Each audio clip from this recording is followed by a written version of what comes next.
Uy, Padre Florentino! Mabuti naman at pinaunlakan mo ang paanyaya ng kapitan at pumanhik ka rito.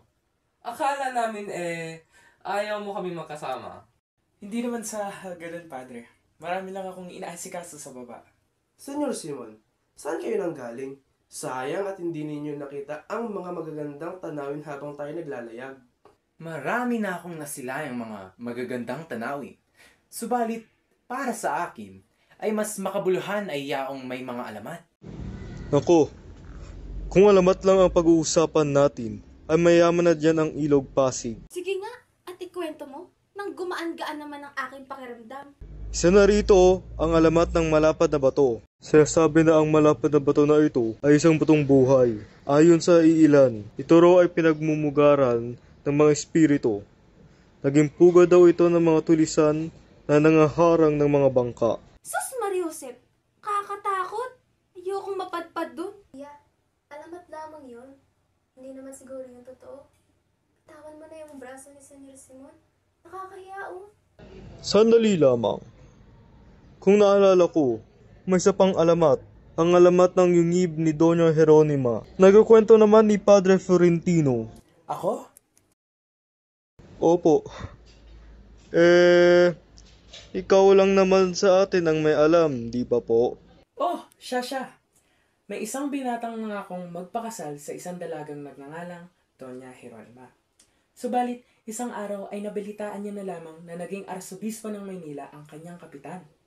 Nang siya'y dumako sa arsobispo upang hilingin ang katuparan ng kanyang pangako, ipinagawa na lamang siya ng arsobispo ng Yungib na napapalumitian ng paging.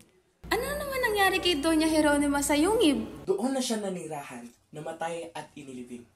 May mga nagsasabing siya raw ang diwatang ng Yungib dahil siya ay nakakita ng mga tao na naghahagis ng mga pilak na ginagamit sa piging sa ilog. Ikukwento ko naman ang alamat ng buhayang bato. Minsan, may isang inchik na tipininyagan ang dumaan sa tapat ng isang simbahan.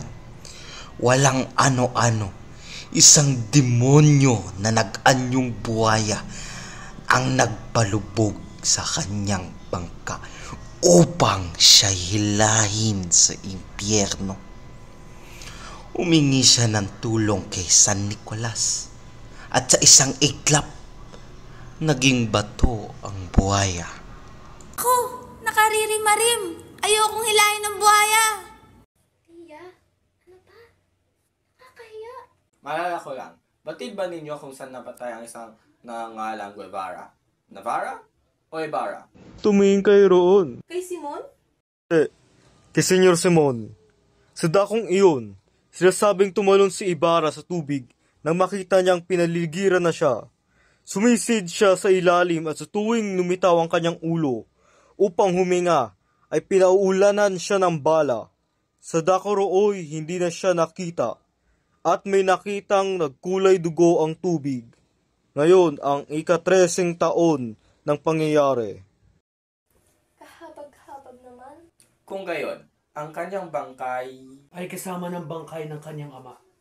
Hindi ba siya isang pilibustero? Iyan ang matatawag na murang libing, Padre Camora. Kapag pilibustero talaga, sadyang di nagbabayad ng maringal na libinga. Senyor Simon, anong nangyari sa inyo? Bakit tila'y natigilan kayo? Pasensya na. Ako'y nahihilo lamang. Tia, naiwan yata natin ang gamit sa pagkahilo.